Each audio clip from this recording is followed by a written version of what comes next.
Hey YouTube, back again, Cave Dweller, 1959. I got one cooking in the pot here. I'm going to show you a little bit of it. I keep talking Green River knives. Right there is what they look like when you get them in the mail.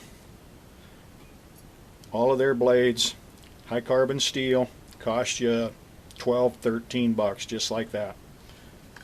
Right here's what I'm going to do. I got it drawn out. Piece of green ash.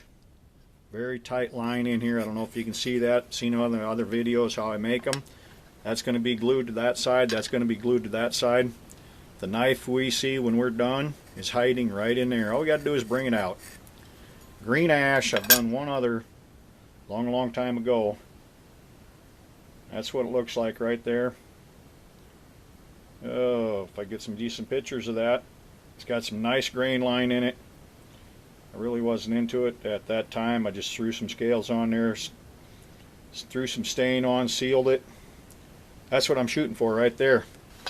This is what I got going. I had absolutely no pattern ideas whatsoever when I did this.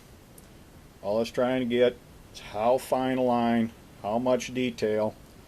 I sat down and did it. I said I'm going to have no line more than a ½ inch long, and I want as many on there as I can get. Very, very fine.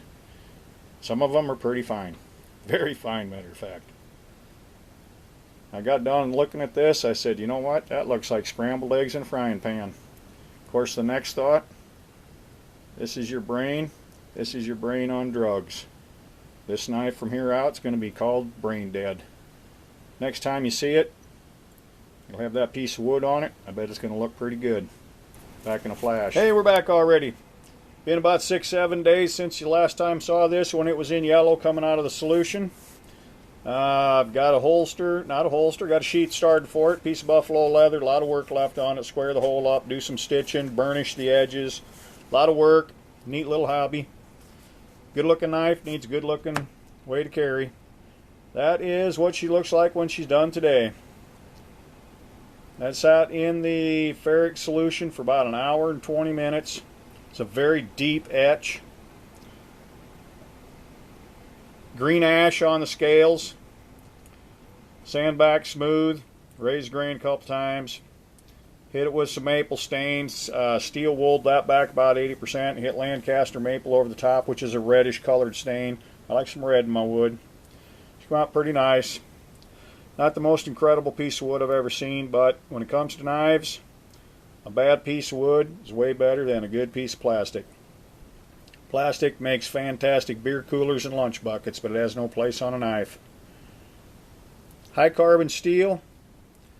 This one, a lot of that 4 or 5 days that I've been monkeying around is what putting on a slow rust finish on it.